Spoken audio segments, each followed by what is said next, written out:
चतुर लोमड़ी और भोला हाथी। एक जंगल में दो दोस्त हुआ करते थे।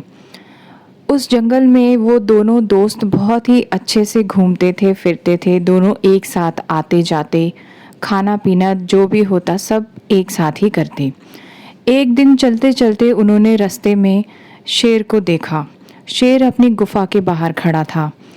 शेर को देखते ही हाथी के पसीने छूट गए और लोमड़ी भी बहुत ज़्यादा डर गई थी। लेकिन लोमड़ी बहुत होशियार थी और हाथी से कहीं ज़्यादा चालाक थी।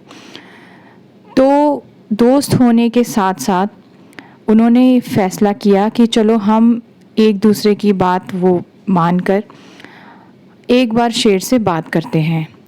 तो लोमड़ी जैसे बहुत ज़्यादा चालाक होती है, वो शेर के कान में जाके कहती है, आप मुझे ना खाकर इस हाथी को खा लीजिए, क्योंकि मुझसे बहुत ज़्यादा ताकतवर और बहुत बड़ा इंसान जैसा है ये।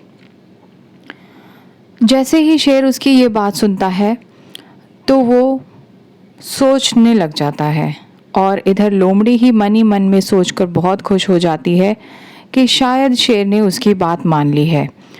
तो जैसे ही शेर ने उससे पूछा कि ये काम कैसे होगा, तो लोमड़ी कहती है हम दोनों मिलकर उसे एक कुएं में धकेल देते हैं, उसके बाद वो आपका शिकार है।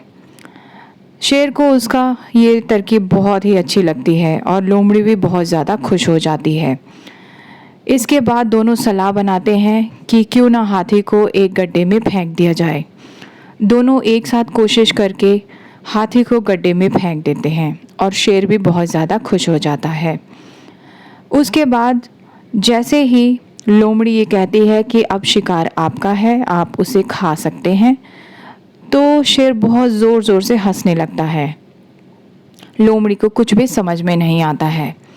तो वो लोमड़ी से कहता है तुम बहुत ज़्यादा होशियार बनते हो, शेर तुम्हारा बहुत नुकसान कर सकता है, क्योंकि तुमने अपने दोस्त तक को नहीं छोड़ा तो तुम मुझे क्या छोड़ोगे।